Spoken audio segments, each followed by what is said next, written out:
Welcome to the Story Spark channel. I knew him the moment I saw him. The man having lunch with my wife, Marcy, was Craig Butler, her ex-boyfriend from college 23 years ago. Once a member of the Brotherhood, always a member of the Brotherhood. I didn't like him back then, and I still don't like him. Marcy didn't tell me she was meeting someone for lunch when I left for work this morning. I thought it would be just another regular day for both of us. My name is John Terell, but everyone calls me the copier specialist, even though I don't actually fix them. I got the nickname years ago when Xerox machines were everywhere. Now, I work on all kinds of office equipment. I don't love my job, but it paid off the mortgage and helped my two daughters finish college. Mondays, I usually work in Harrisburg, but plans changed. I had to go to the Americo Insurance Company in Allentown. I didn't need the usual service truck, so I took the company car. I finished quicker than I thought and decided to grab lunch at Outback. Marcy didn't see me enter or leave. Her yellow Mustang was parked outside, so I waited until they left. My white company car blended in, making it easy to follow them. They went to a small ranch house. Craig parked his BMW in the garage, but Marcy parked on the street. They got out, talking and laughing in front of the house. She was smiling, shaking her head, but still smiling. I parked a bit down the street and watched. Then she kissed him lightly on the cheek, walked back to her car, and he went inside. That's when everything went wrong. Marcy opened her car door but didn't get in. She looked back at the house, hesitating. It felt like a long time, but was probably just a few seconds. I watched as she took off her wedding rings and put them on the console. Then she removed her earrings, diamond ones I gave her for her last birthday, and her phone. She left everything on the console, walked up to the front door, and knocked. I didn't like confrontations, so I stayed calm. I took her things from the car and drove home to Reading. Within an hour, I quit my job and emptied our bank account. 2 hours later, I was drinking beer with my brother Ken in Frackville. I left her rings, earrings, and phone on the kitchen table without a note.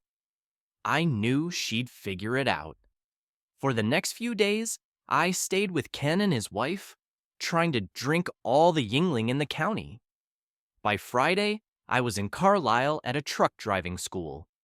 3 months later, I finished my training and got certified as a truck driver. I quickly got a job with Franklin National's refrigerated division, which gave me a steady income and a new truck. After I left, I called Claire, my oldest daughter, and explained. She gave me a 5-minute lecture about how I was insensitive and inattentive. Since then, I haven't talked to either of my daughters. I got a new phone. I won't bore you with the details of trucking life, but it's full of rules and policies. Even so, I adjusted. I was happy, though lonely. Over 2 years, I saved most of my income since I didn't spend much. I visited my brother a few times, but never stayed long. Marcy never contacted him, and he didn't know anything about her. I figured out how to make life on the road easier. I used programs for free showers, laundry, and gyms. That's when I met Norma Langford in Enid, Oklahoma. She was at a gas station, yelling at her broken credit card. I offered to help, but she told me to mind my own business. Later, while I was eating, she sat at my table. "Sorry I was rude earlier," she said. "I'm having a tough time and took it out on you. That wasn't fair." She held out her hand. "I'm Norma. Norma Jean Langford." I shook it and introduced myself as John. After a moment, she asked, "Your offer to help, does it still stand?" "What do you need?" I asked. $2 for a microwave burrito." I handed her $10 and told her to get something better. She got food and brought back the change. She ate slowly and talked nonstop. I finished my lunch and just listened. She didn't say anything important but kept chatting. Oddly, I enjoyed it. Afterward, she asked, "Where are you going?" "Provo," I said. "Can I come with you?" she asked. What about your car? I asked, noticing it was still at the gas station. It's useless without gas, she replied. She followed me to my truck like I had agreed. She hopped in without any belongings. Later that day, I bought her some clothes. Norma Jean was great company. It wasn't romantic, more like having a sister. She said her husband had died but didn't share details. She slept while I drove, and when I rested, she handled laundry and errands. We got used to the routine. She once asked why I didn't make a move on her. I said I saw her as family. She accepted that. Everything was fine for 9 months, except she refused to go into Pennsylvania. Twice I had to drop her off in Hagerstown and pick her up later. Then it all came to an end. Norma Jean is a good friend of mine, and I don't want to make a fool of her, especially when I don't know why. Bill Fitz leaned in closer and asked, Where is she now? I don't know. I left her at Love's in Hagerstown, I replied. Fitz immediately left the room, and Nanha brought me a cup of coffee.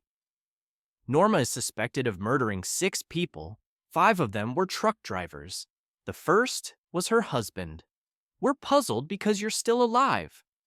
That's bull, I said. It's a fact, Mr. Terell. It took some time to connect all the dots, but that's what happened. All 6 died right after having sex with Norma. The FBI crime lab was able to gather and compare data from several hundred possible crime scenes.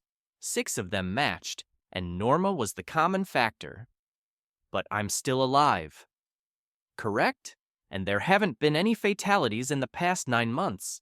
Besides the fact that you never had sex with her, we don't know why she stopped killing. How did she kill them? It seems she gave them sleeping pills or some sedative, then put a plastic bag over their heads. She even left the bags with her fingerprints. 6 of them. There might have been more, but that's all we know about at this point. Bill Fitz returned to the room. She's gone. She was caught on surveillance cameras earlier today, but she's not there now. How did you know she was with me?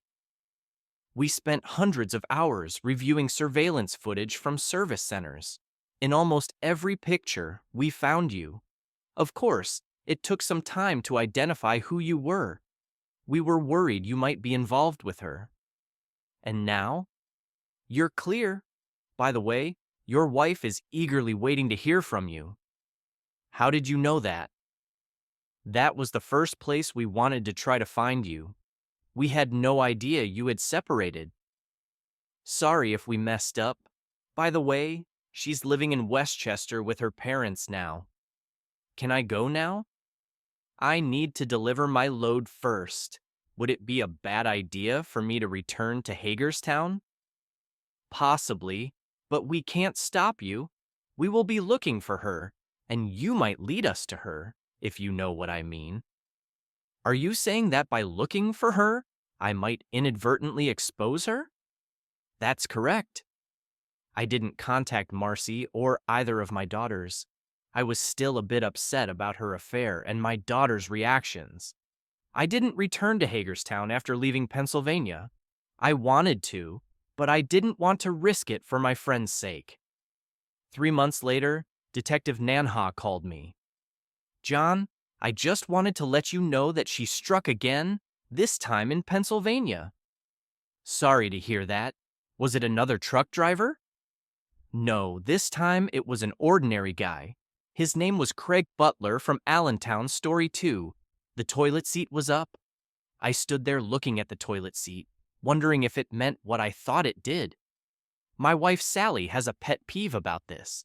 If I leave it like that, she'll have a fit, so I put the seat down after I finished my business.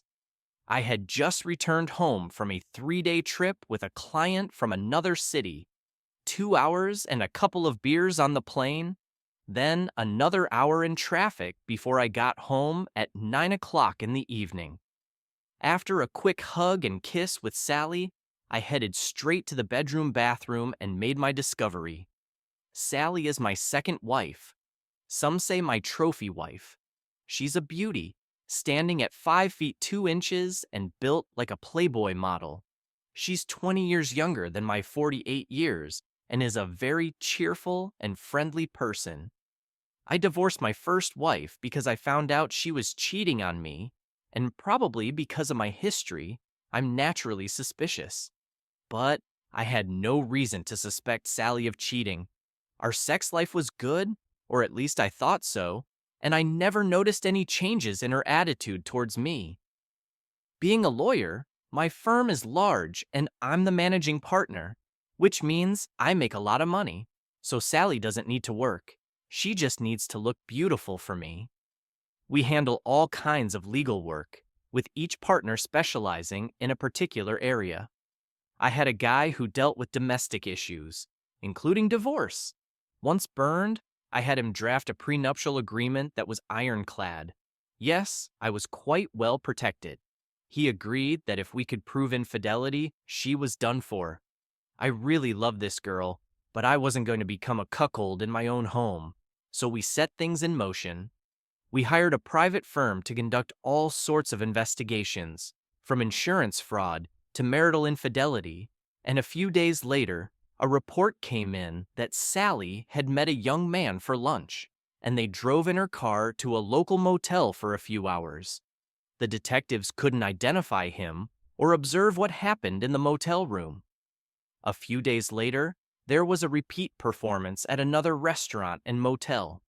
The next week, I had to visit a client in another city for 2 days, and a report came in that the young man arrived at my house about an hour after I left and stayed the night.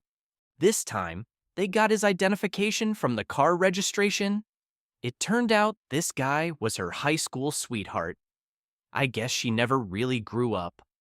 In any case, my guys came over, hooked up recording devices to the phones, installed video recorders in all the rooms where the cheaters were likely to play, and even put a microphone in the headboard of the marital bed. 2 weeks later, I left town for another 2-day trip. When I returned, the investigators had plenty for me, recorded with video and audio, time-stamped and dated. He arrived in the evening, parked his car in my driveway, used his key, and just walked in through the front door. He didn't even have to ring the bell. She had given him a key. She met him in the hallway wearing a garter belt, thigh-high stockings, and high heels. Nothing else. She looked stunning, sexy, and so desirable. That's why I married her. But now it was for someone else. She threw herself into his arms, wrapped her arms around his neck, and kissed him. Her body pressed against his. His hands cupped her buttocks, and they stood like that for a few minutes, just tasting each other. She knelt down, frantically unbuckled his belt, pulled down his zipper, removed his pants and underwear, and then took him. I saw her cheeks swell as she swallowed him whole. Now I knew why she felt so good in bed with me. She took his hand and led him to the living room, where they kissed again. Soon, she was sitting on the edge of the sofa, and he was on his knees before her, burying his face in her lap. He must have been very good, as she exploded twice. Then he turned her around, bent her over the couch, and they continued. She was hot, and he was a stud. It was time for a break while she poured martinis. He finished undressing. They sat naked, drinking and discussing their plans. They wanted to run away together but didn't have the money. I had given her several valuable pieces of jewelry worth over $1 million, but they were in our bank safe, and she couldn't access them without me. I, on the other hand, could get to the safe without her. Sally said, "I know how we can get a lot of money from my husband." "How?" "Kidnap me." "What do you mean, fake it?" "In a few weeks, we're going to a big wedding. He'll want me dressed to the nines with all my jewelry. He likes to show me off during the wedding reception. I'll disappear with all my jewels. I'll get on a plane and be in Rio de Janeiro by morning. Meanwhile, you leave a ransom note demanding $5 million for my safe return. Once you get the money, you can join me in Rio." The dumb fool bought into this idea, and they returned to having sex. He took her in positions I had never even thought of, let alone tried. On the stairs and later in the bedroom, the sounds she made were incredible. Yes, yes, harder. I love you more. Make me your baby. This guy acted in ways I never could, but that didn't excuse her behavior, and I was determined to make them pay for it all. Her jewelry was custom made, and I had copies of each piece made from fake metals and non-precious stones. I knew how insurance works and didn't want to take any risks. When the time for the wedding came, I gave her the fake jewelry. She never noticed the difference. Well, she disappeared as planned and flew to Rio. I was happy to let her go. As far as I knew, she had almost no money with her, just some change for pocket expenses. I canceled all her credit cards and closed our joint bank accounts. I don't even know if she had enough money to check into a hotel. When he tried to collect the ransom, the cops were waiting for him. He got 5 years for attempted extortion. Serves him right. He should have put the toilet seat down. Thank you for listening until the end. See you in the next episode of Story Spark. Take care of yourself and your loved ones. Goodbye.